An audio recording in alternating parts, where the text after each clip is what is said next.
A characteristic that if you want to be a really good celebrant, I think you need to be a very organized person, because you're not just organizing yourself and making sure you're prepared, but you're also, in a very nice way, organizing a young couple or an older couple. You're very gently organizing them as well, because they don't know the rules, they don't know the processes, Mhm. and you have to guide them through that.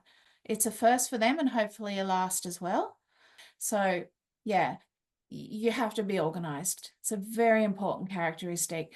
Even if you're a people person, if you don't practice your organizational ability, you could have be on those L plates just a little bit longer. So I would really focus on systemizing and honing, polishing up your organizational abilities.